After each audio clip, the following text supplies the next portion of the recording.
আমার প্রশ্ন কি মামা, আসলে নানায় যদি সমাধান তো হয়েই গেছে, সে যদি ওই কাবিনের টাকার অভিযোগটা না দিয়া সে যদি অভিযোগটা দিতে এই যে আগে দিতে চাই নাই, এখন দিমু চেয়ারম্যান সাহেব আপনি আর কি মানে মিলেই দেন, বাস ক্লিয়ার। যত লোক পাঠানো হয়েছে নানার দ্বারে মামা হে মানে উল্টো পাল্টা সব বলে যে বেল্লালের পাও ধরামু, পাও ধরাইয়ে মাপ চাওয়ামু, পানি খাওয়ামু। মেয়ে পক্ষলারা কখনোই মানে ছেলে পক্ষে শিক্ষা দিতে পারে না। দায় কি কব টাহা দায় কাকি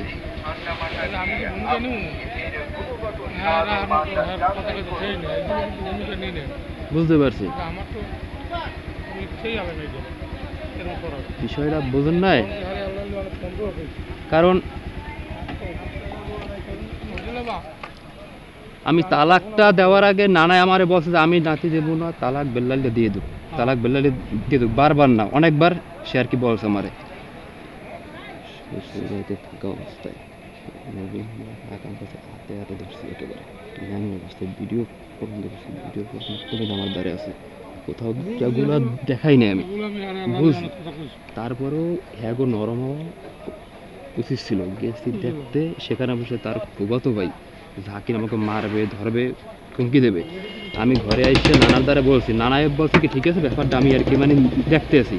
এরপরে পরে শুনি যে এই ধাবরটা নানাই ফোন করি আর কি মানে দেওয়া হয়েছে।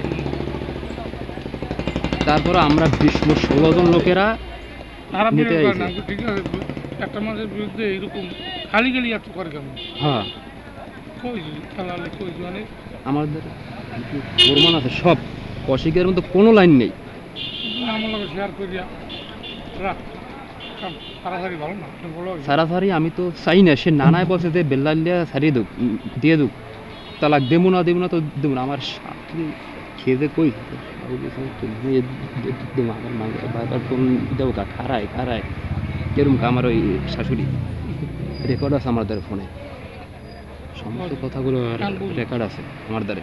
কষ্টে কম কষ্টে কিন্তু ছাড়ি না। আপনার শ্বশুরে কিন্তু সব জানে, নানায় কিন্তু সে কিন্তু মানে জানে, হ্যাঁ শহীদ চাচাই কিন্তু জানে সব, এই জন্য কিন্তু সে কিন্তু মানে আয় না এখানে, সেগুলো সব জানানো হয়েছে, শোনানো হয়েছে, দেখানো হয়েছে। তারপরে সে মোরলগঞ্জ সালে সেই দিন সে আওয়ামী লীগের পোলাপান্ডিরে নিয়েছে আমার ভাড়া করে এনেছে আমার, সে ওই পোলাপান্ডিরে ভাড়া করে নিয়েছে আমার মারবে ধরবে, মোরলগঞ্জ বই আমার রানা পিটাইবে, রড দিয়ে পিটাইবে, অমুক করবে সমুক করবে। কিন্তু আপনি আলেমের তালিকে ঢুকে আপনি এগুলো কেন করলেন? আপনি কাবিনের টাকা